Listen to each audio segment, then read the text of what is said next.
Minus तो minus ही रहेगा, 10 का पावर 13 बहुत बड़ी क्वांटिटी है। और ये भी समझो कि जस्ट 0 से थोड़ा छोटा है तो -0.0 ये कोई डेफिनेट वैल्यू थोड़ी लेगा। ये तो कोई स्टूडेंट चाहेगा तो और भी जीरोस लगा सकता है, जैसे कोई ऐसा भी लिख सकता है, बहुत सारे जीरोस लगा दिए, लास्ट में 1। तो ये इस टाइप से अगर आएगा -20, -24, तो ये बहुत बड़ी क्वांटिटी है, 10 का पावर 20, 10 का पावर 24। और ये जो माइनस लगा हुआ तो ये माइनस इन्फिनिट टाइप का आएगा। तो ये समझो कि जब ये इधर आएगा तो 0 से जस्ट छोटा क्वांटिटी जो निगेटिव है उसको जब 1 के नीचे लाओगे तो इधर माइनस इन्फिनिटी जाएगा। और ये जो -2 है तो -1/2। तो इसको समझो थोड़ा कि अगर मैंने -10 का पावर -13 लिखा है तो 1/-10 का पावर -13 में ये पावर ऊपर जाएगा ना, 10 का पावर 13। जैसे 1 को आप अगर ट्रीट कर लो 10 का पावर 0 है तो ये -13 ऊपर जाकर 13 हो जाएगा और ये माइनस साइन रहेगा ना, तो -10 का पावर 13, -10 का पावर 20, -10 का पावर 24, ये क्या है? माइनस इन्फिनिटी, बहुत बड़ी क्वांटिटी, एक नेगेटिव साइन उसके पहले लगा हुआ है। तो इधर वाला पार्ट जो नीचे आएगा 1 के तो माइनस इन्फिनिटी देगा और इधर वाला पार्ट -1/2। क्लियर है ये नेगेटिव वाला? तो जब नेगेटिव वाला क्लियर है ये, तो पॉजिटिव वाला पार्ट भी आसानी से कर सकते हो। इसको मैं 2 पार्ट में अभी ब्रेक कर रहा हूँ। अभी पॉजिटिव पार्ट का 0 और 3, तो 1/x, तो ये तो आ गया 1/3। और इधर इक्वलिटी नहीं आएगा, नीचे 0 कभी नहीं आता है। x के लिए हम 0 यूज कर सकते हैं, x can take the value 0, लेकिन हमेशा याद रखना 1/x के लिए हम 0 नहीं ले सकते हैं, क्योंकि 1/0 अनडिफाइंड हो जाएगा।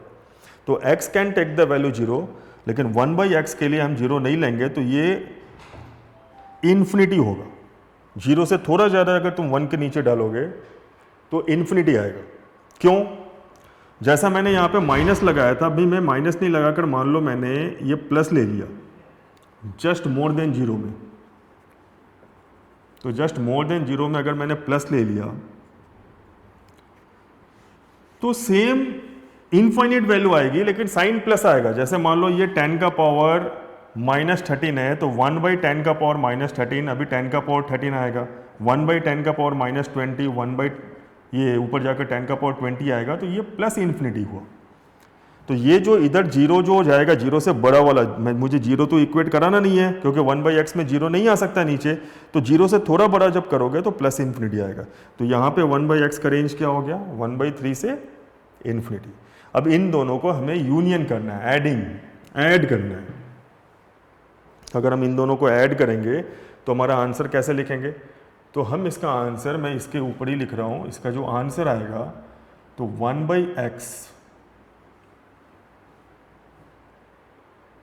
ऐसा लिखो, -इन्फिनिटी से -12 यूनियन की जगह यूनियन 1/x 1/3 से इन्फिनिटी, ये आंसर हो गया। तो अभी आप देख रहे हो कि केवल 1/x में कितने कॉम्प्लिकेशंस आ जाते हैं अगर नेगेटिव और पॉजिटिव दोनों हो तो नंबर रेंज में। अगर x के रेंज में नेगेटिव नंबर भी है और पॉजिटिव नंबर भी है तो 1/x में कॉम्प्लिकेशन आता है।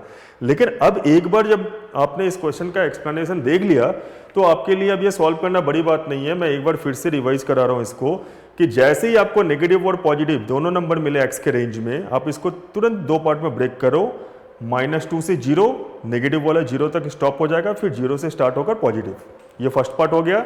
अब नेगेटिव को अलग डील करो, पॉजिटिव को अलग डील करो। -2 to 0 है, जब 1/x करेंगे, ये 0 से थोड़ा छोटा जो मैंने एक्सप्लेन करा था माइनस साइन लेकर 10 का पावर -13 में, तो 1/, करने से वो माइनस इन्फिनिटी जाएगा। ये जो -2 है तो 1/-2 रिवर्स होगा, इसमें भी रिवर्स होगा जैसे कि x के पॉजिटिव वैल्यू में रिवर्स हुआ था, बट आपको थोड़ी सावधानी रखनी है वैल्यू निकालने में। और इधर जब पॉजिटिव पार्ट वाला कर रहे हो तो 1/3, और इधर 0 का इक्वलिटी नहीं लेंगे, 0 प्लस लेंगे, 0 से थोड़ा बड़ा लेंगे तो प्लस इन्फिनिटी, और दोनों को यूनियन कर देंगे आंसर। तो इसका मैं आपको एक होमवर्क दे रहा हूँ, आप इसको ट्राई कर लेना, उसका आंसर मैं बगल में लिख दूंगा। और ये अगर आपने नोट कर लिया है तो वेल एंड गुड, इसको आप बिल्कुल मेमोराइज कर लो कि इस टाइप से ही करना है, ये स्टेप्स फॉलो करने हैं। और इसका एक होमवर्क आप लिख लो, if x belongs to -4 to 5 find the range of 1/x। इसका जो आंसर आएगा वो आएगा 1/x -∞ to -1/4 union 1/x 1/5 to infinity, इसका आंसर आएगा। और एक क्वेश्चन मैं और दे रहा हूँ जो नेक्स्ट क्लास में मैं डिस्कस करूँगा। If x belongs to -4 to 5, same x का रेंज दिया, फाइंड द रेंज ऑफ